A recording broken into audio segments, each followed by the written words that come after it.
The labors of men of genius, however erroneously directed, scarcely ever fail in ultimately turning to the solid advantage of mankind. Mary Shelley.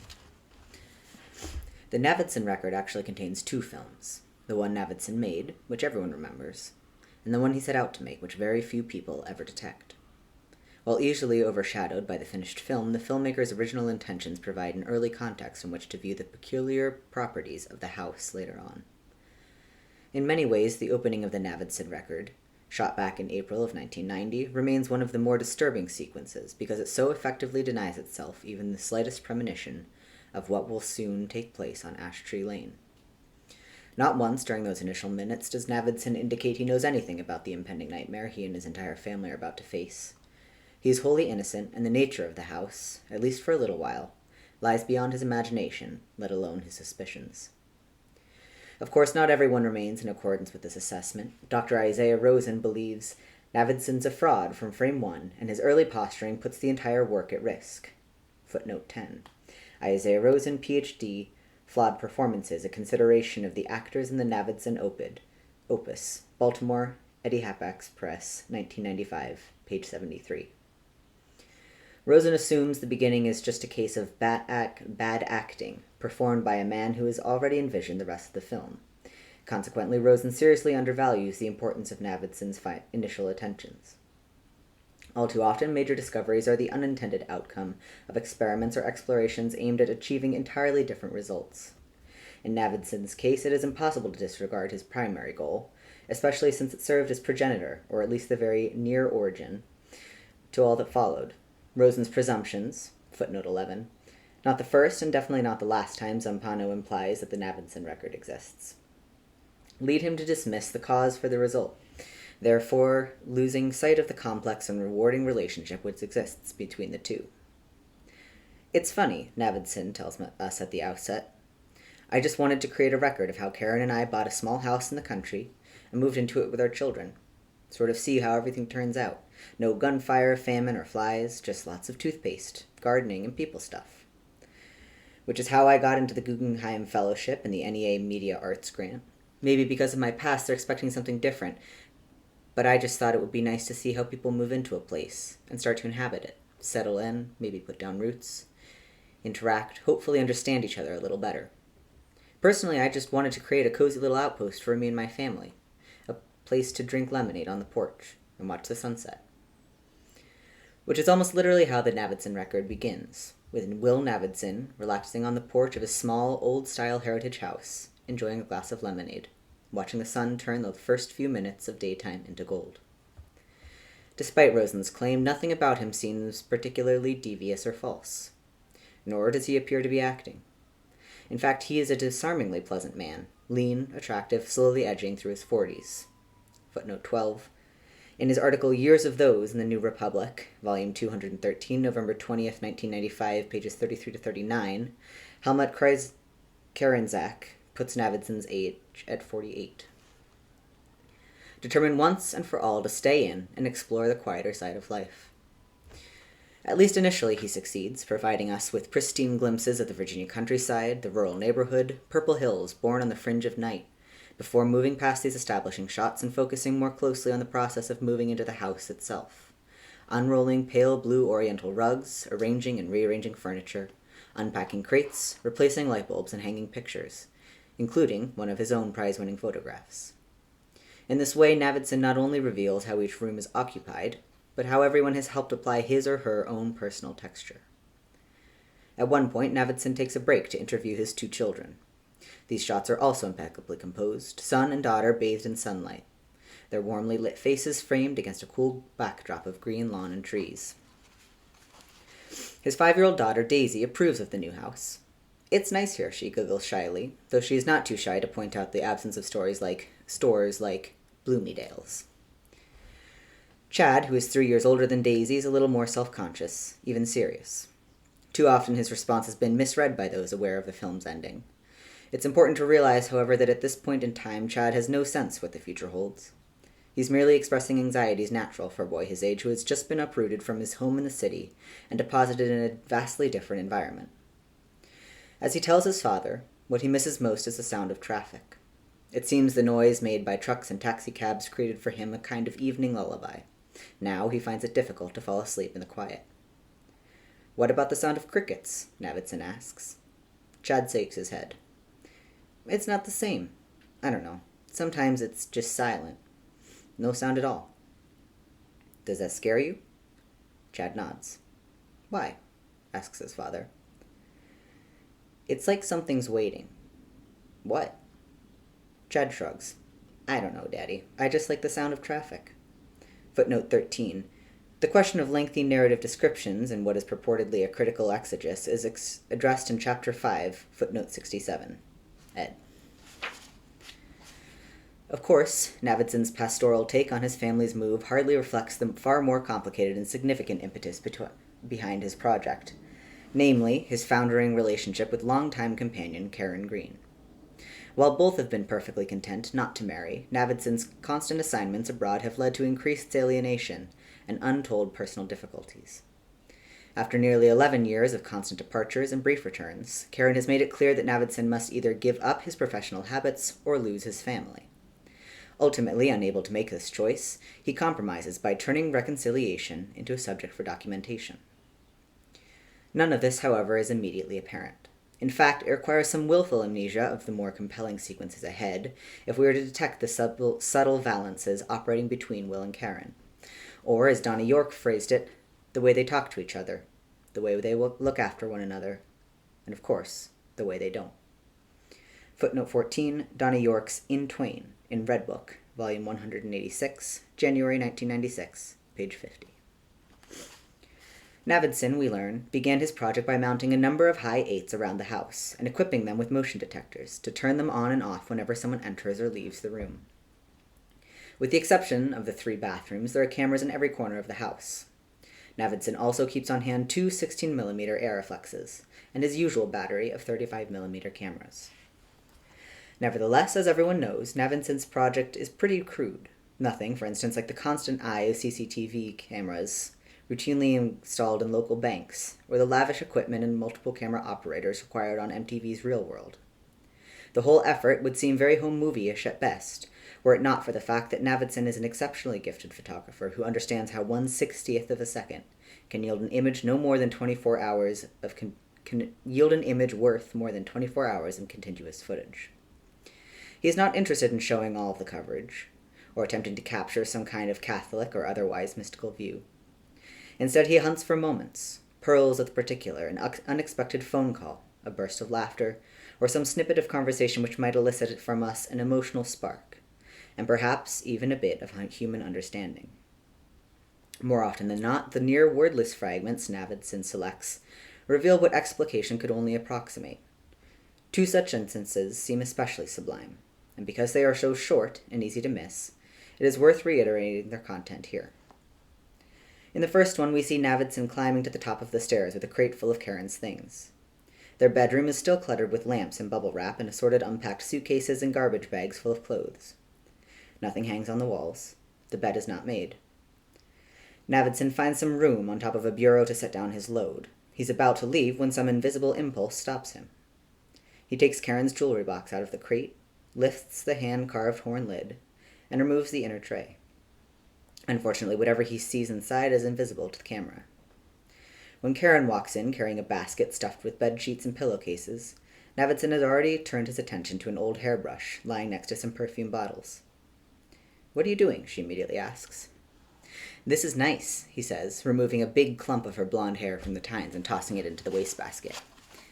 "Give me that," Karen demands. "Just you watch. One day I'll go bald, and then you'll be sorry you threw that away." "No," Navidson replies with a grin. It is unnecessary to dwell here on the multiple ways in which these few seconds demonstrate how much Navidson values Karen. Footnote 15.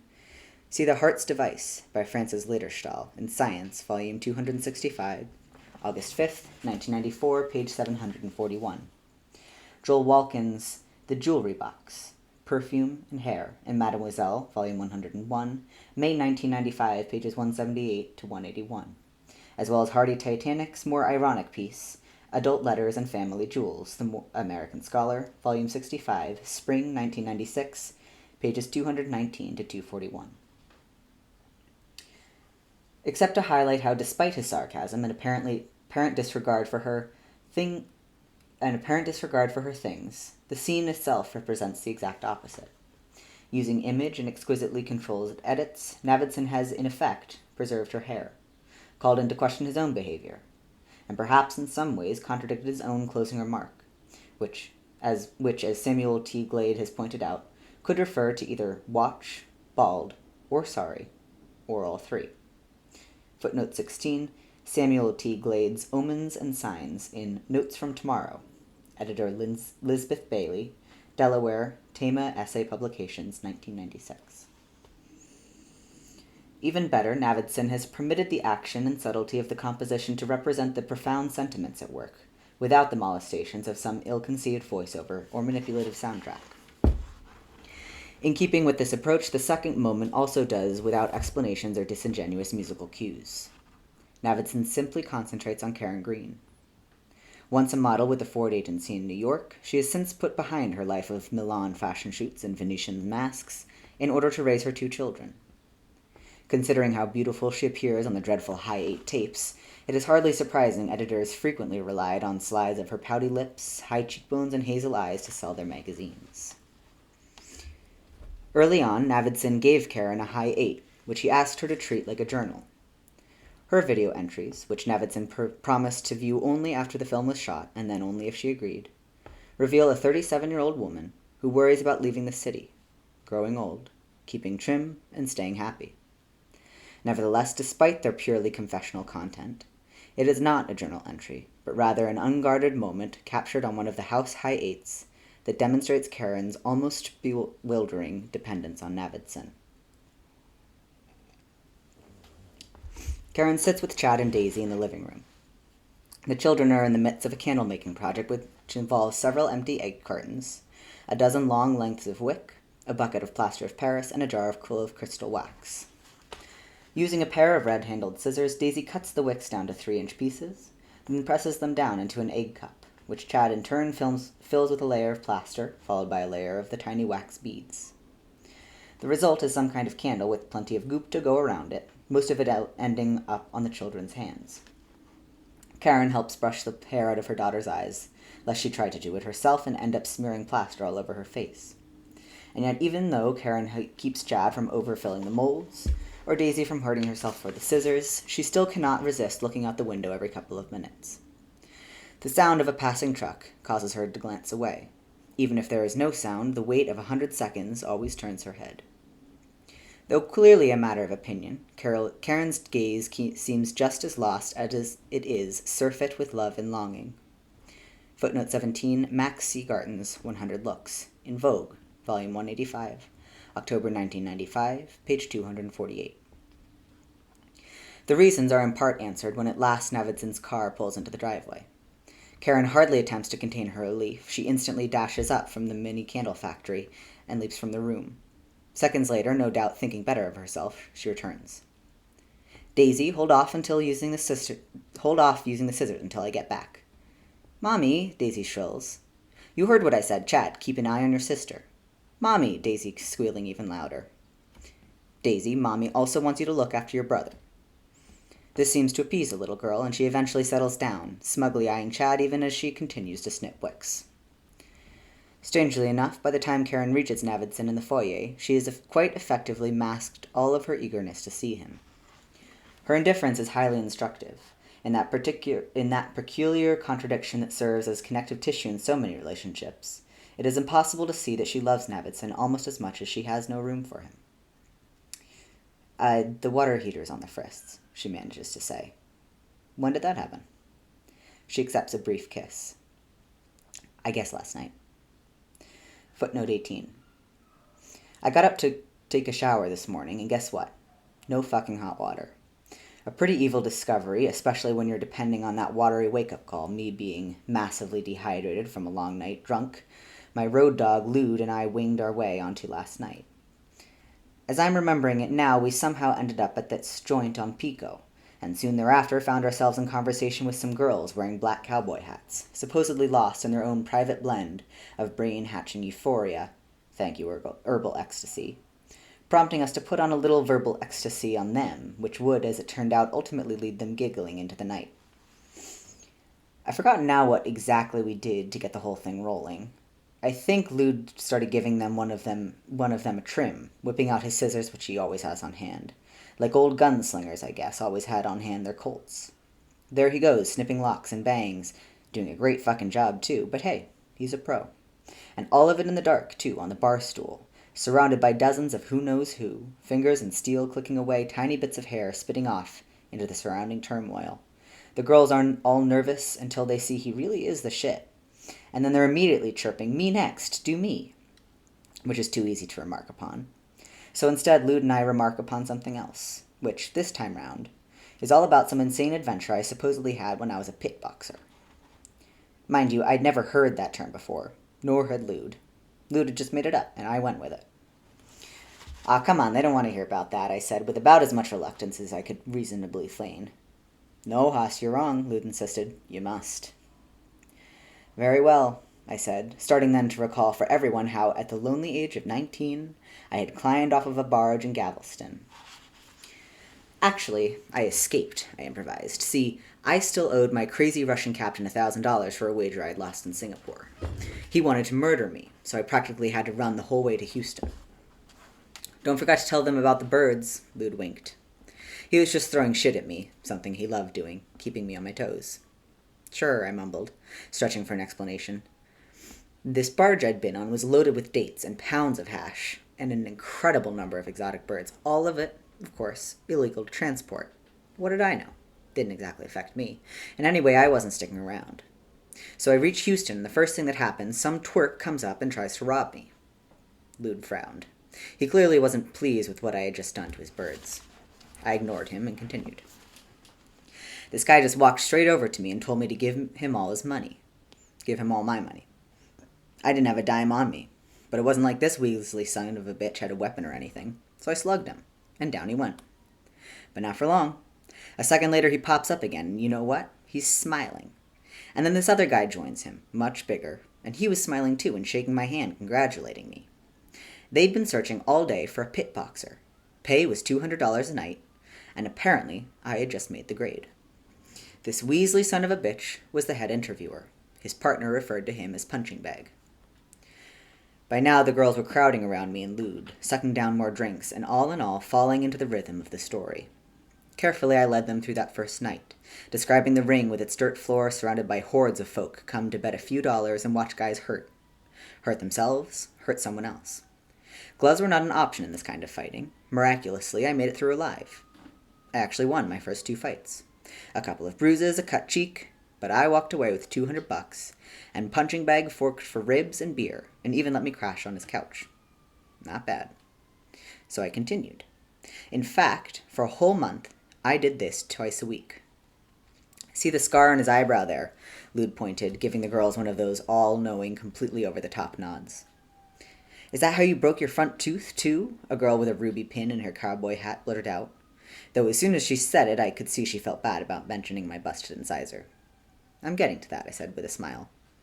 Why not work the tooth into it, too, I thought. After 3-4 weeks, I continued, I had enough dough to pay back the captain and even keep a bit for myself. I was pretty tired of the whole thing anyway. The fights were bad enough. And incidentally, I'd won every one, I added. Lude scoffed. But having to be wary all the time around the likes of Punching Bag and his partner, that was by far the worst aspect. Also, as it turned out, the place I was staying in was a whorehouse, full of these sad girls who, in between their own senseless rounds, would talk about the simplest, most inconsequential things. I liked it better on the barge, even with the captain in his murderous moods. Well, my last night, the twerp pulls me aside and suggests I bet my dough on myself. I tell him I don't want to, because I could lose. "You stupid fucking kid," he spits at me. "You've won every fight so far." "Yeah," I say. "So?" "We'll figure it out. It's not because you're any good. They've all been fixed." I find some lump, pay him $50 to swing and dive. We make a killing on the bets. You won last week. You won the week before. You'll win tonight. I'm just trying to help you out here. So, being the stupid kid I was, I bet all the money I had and I walked into the ring. And who do you think was there waiting for me? I gave everyone a chance to come up with their own answer while I drained my glass of beer, but no one had a clue what I was about to fight. Even Lude was a step behind. Of course, that depends on how you look at it. He was also fondling the ass of a girl with tourmaline in her cowboy hat, while she, in turn, or so it appeared to me, was caressing the inside of his thigh. In the middle of all those Houston losers, all of 'em screaming odds, screaming money, licking their gums for blood, stood Punching Bag. Fists all taped up, and not even the flicker of a smile or the slightest bit of recognition in his eye.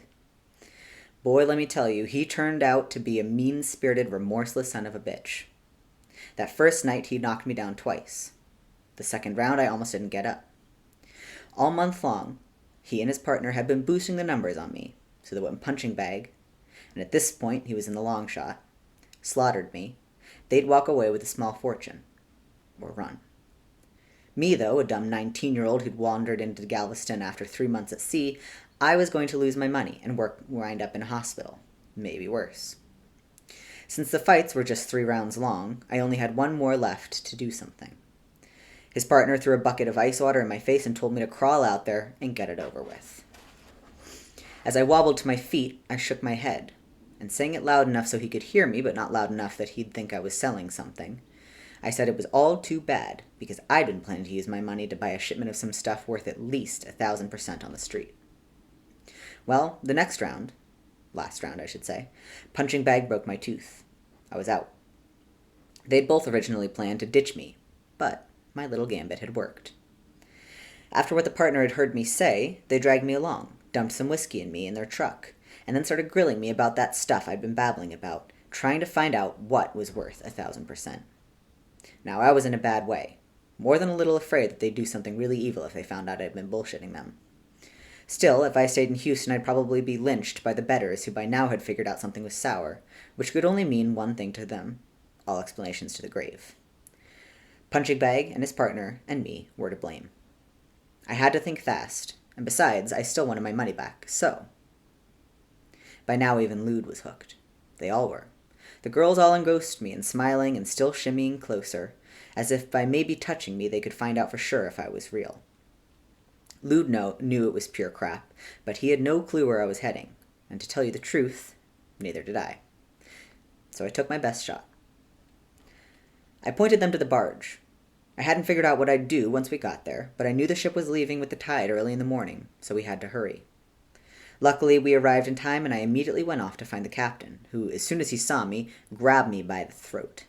Somehow, between gasps, I succeeded in telling him about Punching Bag and his partner, and their money. All their money, which included my money, most of which, in essence, was the captain's money. That got the bastard listening. A few minutes later, he sauntered over to the duo, poured them some coffee mugs full of vodka, and in his incomprehensible accent begun going on and on about pure New Guinea value. Punching Bag had no idea what this idiot was talking about, and neither did I, for that matter. But an hour and 2 bottles of vodka later, he came to the conclusion that the captain must be talking about drugs. After all, the captain kept mentioning Euphoria, Spanish explorers, and paradise, even though he refused to show Punching Bag the tiniest bit of anything tangible, vaguely referring to custom officials and the constant threat of confiscation and jail. Now here was the clincher. While he's babbling on, this van drives up, and a guy no one has ever seen before, and no one will ever see again, gets out, gives the captain $1,000, takes 1 crate, and without even examining what he's buying, takes 1 crate and then drives off. Just like that. And boy does that do it. Without even examining what he's buying, Punching Bag hands over 5 Gs.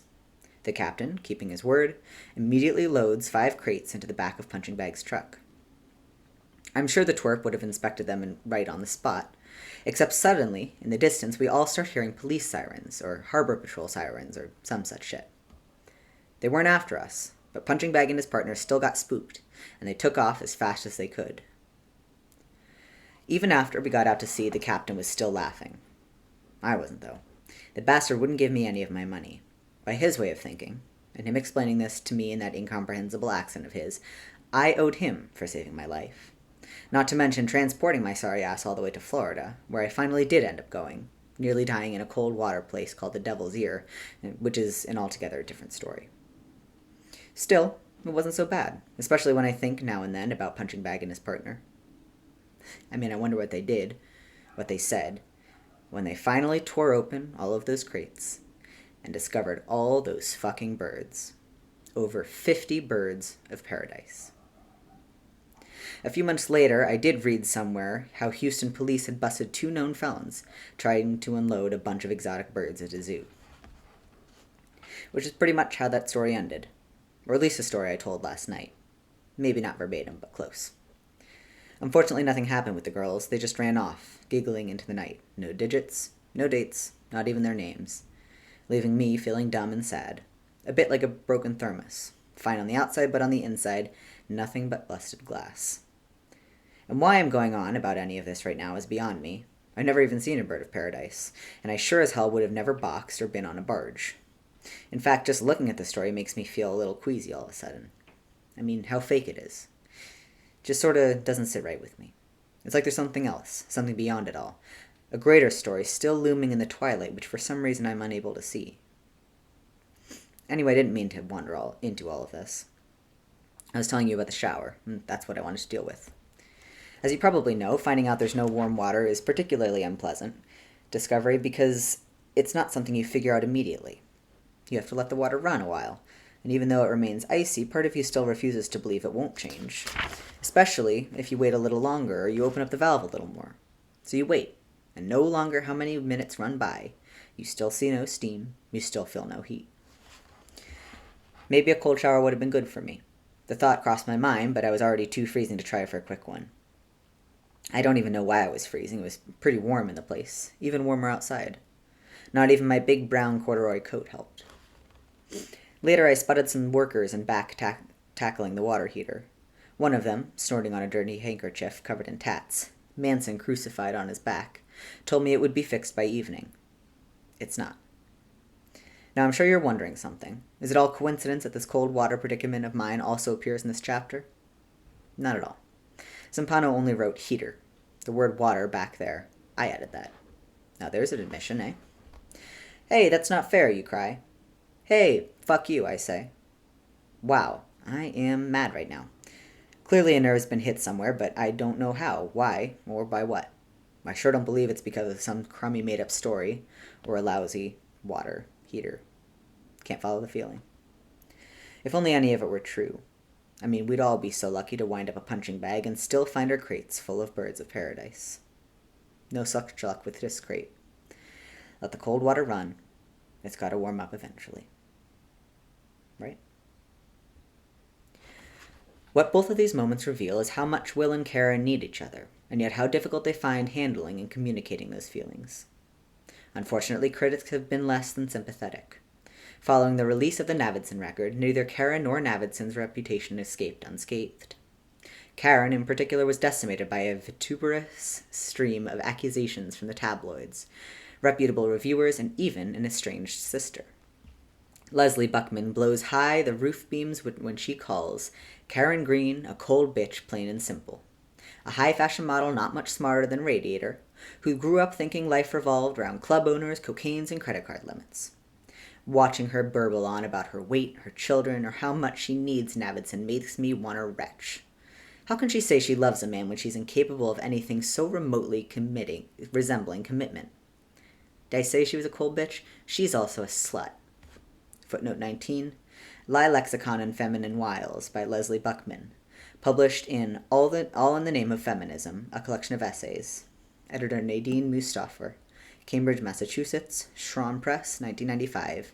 Page 344. Buckman is not alone in her opinion. Dale Corrigan has also pointed out that Karen was anything but a lovely housewife. Karen hardly gave up the promiscuous behavior that marked her 20s. She only became more discreet. Footnote 20, Dale Corrigan, Blurbs, Glamour, Volume 94, April 1996, page 256.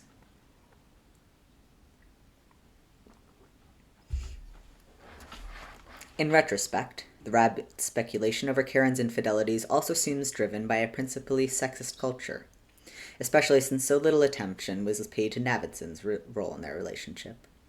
As David Little once exclaimed, "If he has horns, who's to say he doesn't have hooves?" Footnote 21. A Horny Duo by David Little. Unte Reader. July-August 1993, page 78.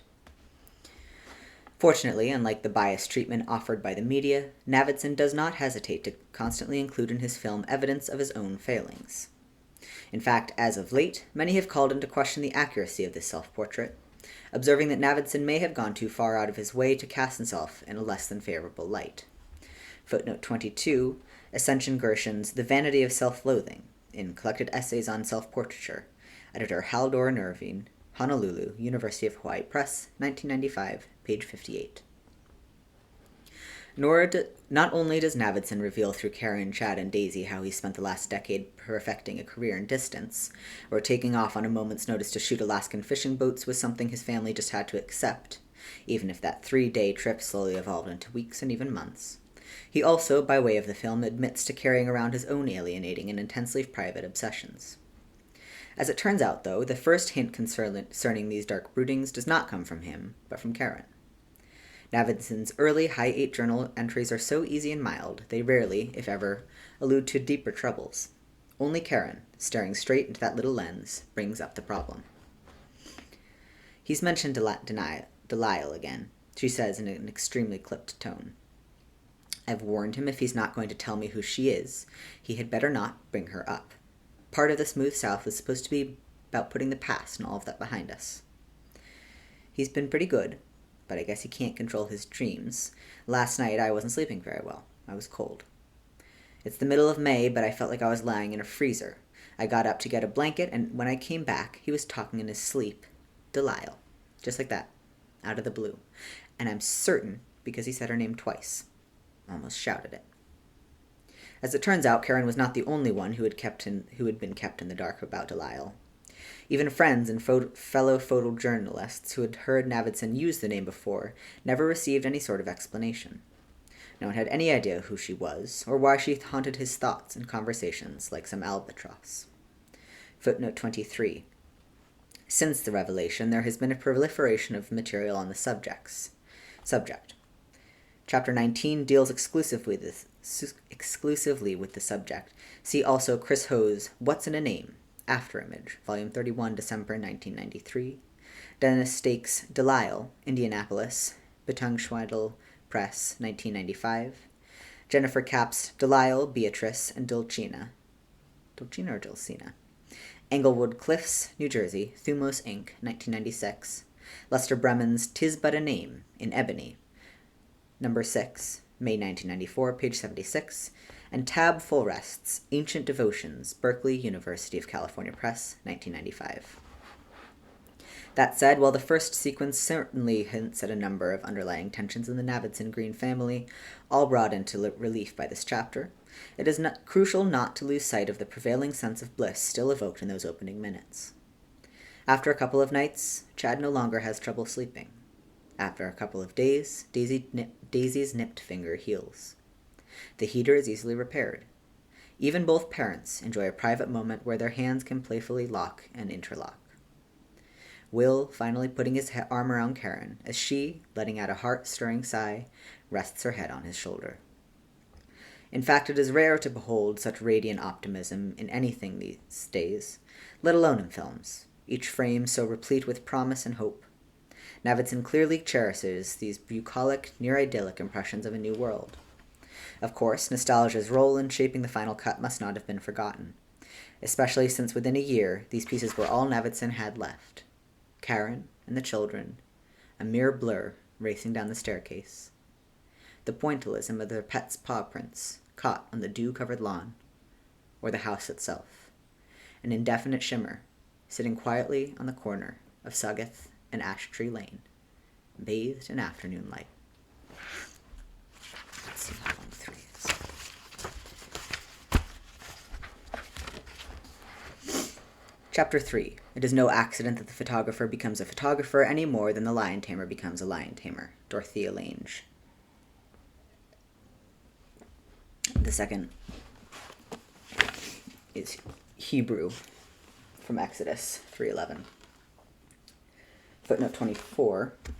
But Moses said to God, "Who am I that I should go to Pharaoh and free the Israelites from Egypt?" Editor. Why Navidson? Why not someone else? When the great Florentine howls, "Ma io perche venviri, occhi il concide, io no enea, io non puolo sono." Footnote 25. Dante again translated by Sinclair. Canto 2, lines 31 to 32.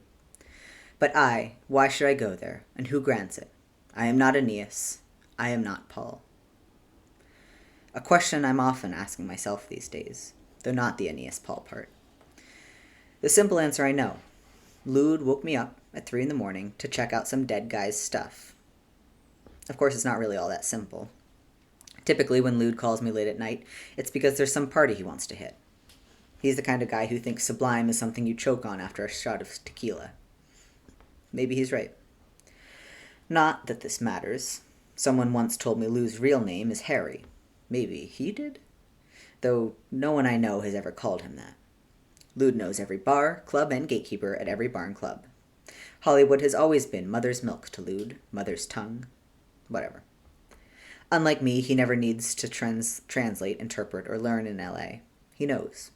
He knows the drinks, the addresses, and most important of all, he can usually tell the difference between the women who are out of talk and those out to do something a little more interesting, which always interests Lude. Despite a nose that others have described as bee-battered, Lude's always surrounded by very attractive women, which is pretty much the norm for hairstylists and photographers, especially if they're good, and Lude is that. Beautiful women are always drawn to men they think will keep them beautiful. During the past 2 years, he and I have spent a good deal of time wandering all over this odd city. We both thrive in the late hours, appreciate its sad taste, and never get in the way of each other's dreams, even though Lude just wants more money, better parties, and prettier girls, and I want something else. I'm not even sure what to call it anymore, except I know it feels roomy, and it's drenched in sunlight, and it's weightless, and I know it's not cheap. It's probably not even real. Who can guess why Lude and I have become friends? I think it's mainly because he recognizes that I'm game for any misstep he has in mind and enjoys the company. Of course, publicly, Lude likes to throw me plenty of props, invariably focusing on the disjointed life I've led. He's still impressed, and in turn likes to impress others, by the fact that at the age of 13, I went to work in Alaska, and by the time I was 18, I had already slept in a whorehouse in Rome. Most of all, though, he loves the stories, especially the way I tell them to the girls we meet. I already got into that a little with the whole riff on boxing and Birds of Paradise and some guy named Punching Bag. But they're only stories. The way I tell them, I mean. I actually have a whole bunch. Take the scars, for instance. There are a number of variations on that one. The most popular is my 2-year stint in a Japanese martial arts cult, made up entirely of Koreans living in Idaho, who on the last day of my initiation into their now-defunct brotherhood made me pick up a scalding metal wok using only my bare forearms. In the past, the wok has been heated in a kiln. Recently, it's been full of red-hot coals. The story is an absolute crock of shit. Or should I say a walk of shit? Sorry, I know. I know I should learn to crawl before I walk. Sorry again. I mean, for not being sorry the first time. Or for the matter the second time. But you see, it's so hard to argue with all those whirls of melted flesh. Show them your arms, Johnny, Lude will say, in his most offhand, over-the-top manner. Ah, come on. All right, just this once. I roll up my left sleeve, and then, taking my time, I roll up the right one. He got that in a cult in Indiana. Idaho, I correct him, and it goes on from there. I'm sure most women know it's bull, but hey, they're entertained. I also think it's somewhat of a relief not to hear the true story. I mean, you look at the horror sweeping all the way up from my wrists to my elbows, and you have to take a deep breath and ask yourself, do I really want to know what happened there? In my experience, most people don't. They usually look away. My stories actually help them look away. Maybe they even help me look away. But I guess that's nothing new. We all create stories to protect ourselves.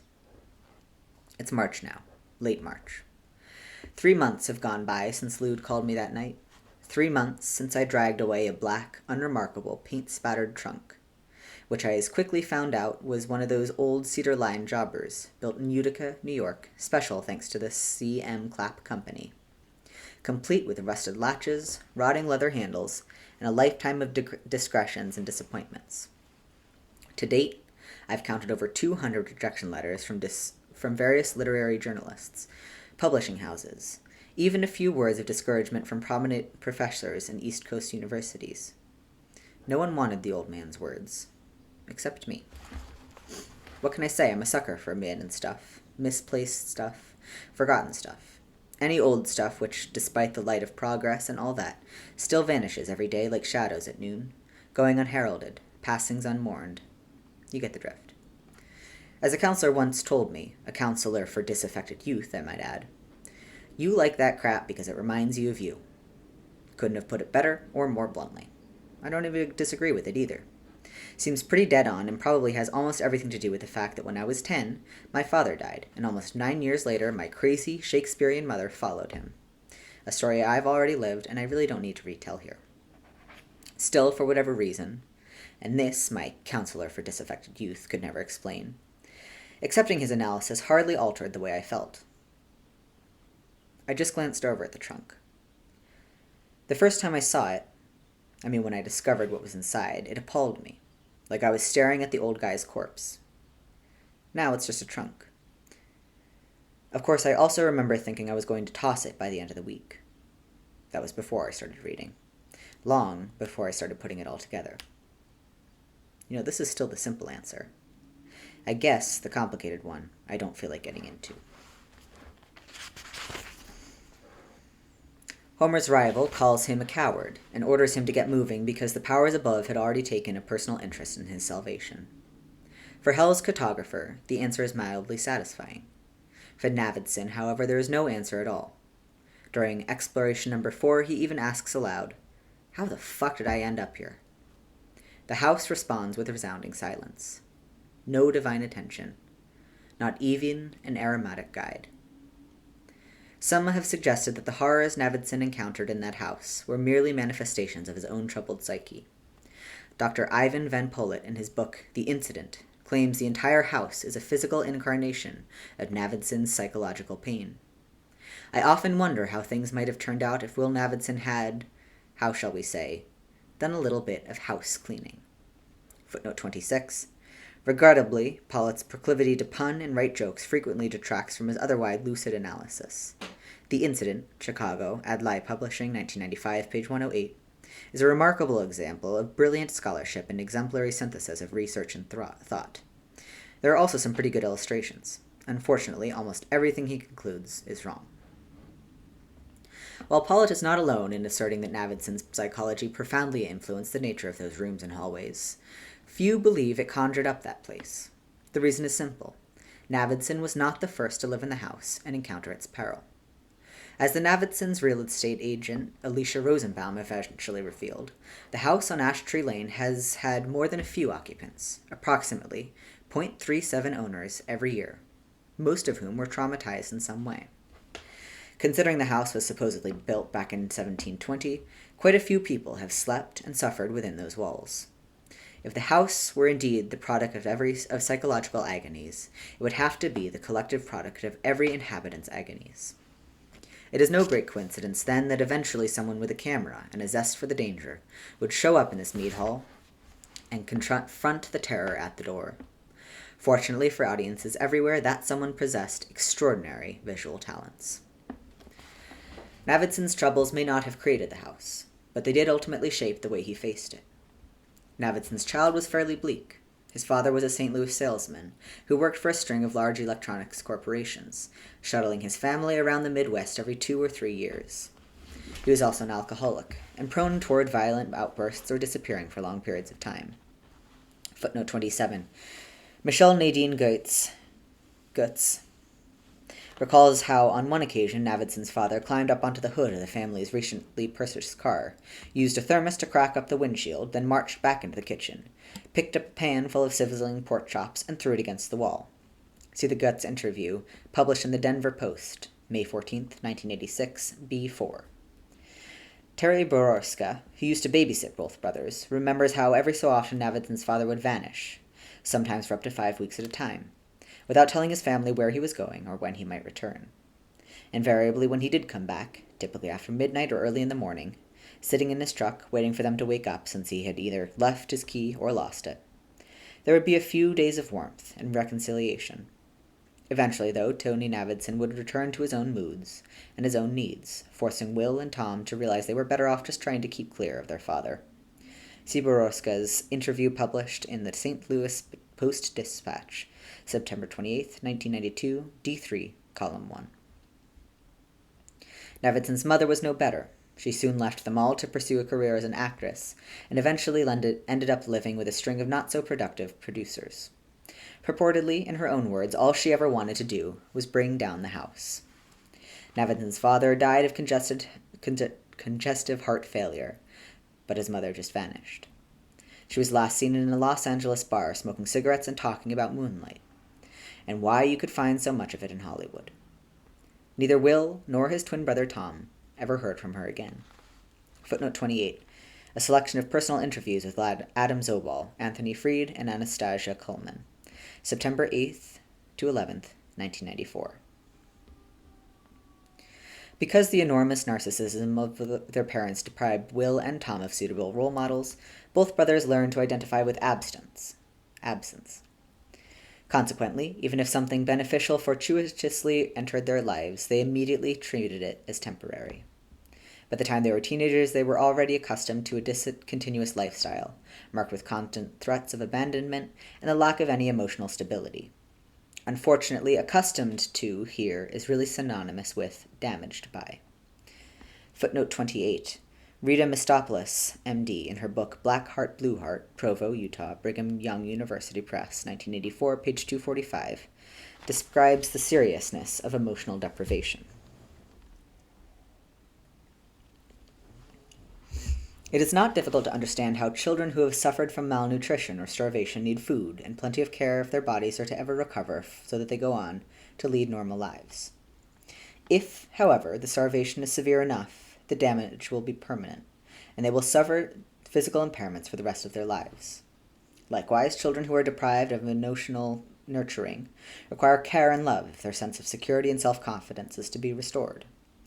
However, if love is minimal and abuse high, the damage will be permanent, and the children will suffer emotional impairments for the rest of their lives.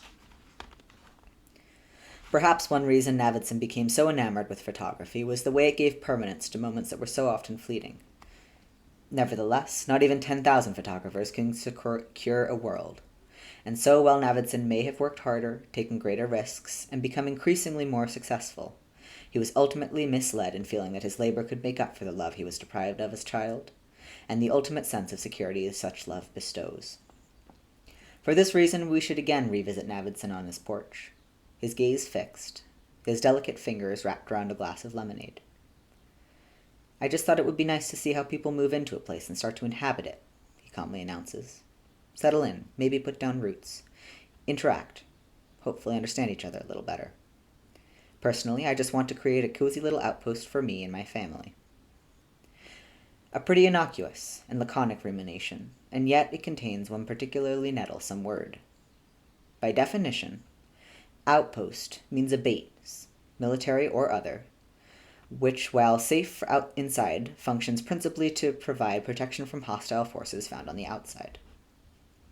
This has always seemed a bizarre word to choose to describe a small house in the Virginia countryside. Footnote 30. Kellier Ross, in his article Legal Zoning for Atlantic Monthly, volume 278, September 1996, page 43, does not wish to discount the possibility of irony. After all, Navidson has just moved from the extremely populated confines of New York City, and is now only poking fun at a relative wilderness of this suburb. Ross makes a good point, except for the fact that Navidson is a man who understands the meaning of outpost, and his tone seems too straightforward to imply any kind of jest. But it does shed some light on why Navidson undertook this project in the first place. More than just snapping a few pictures and recording daily events with a few high eights, Navidson wanted to use images to create an outpost, set up against the transience of the world. No wonder he found it so impossible to give up his professional occupation.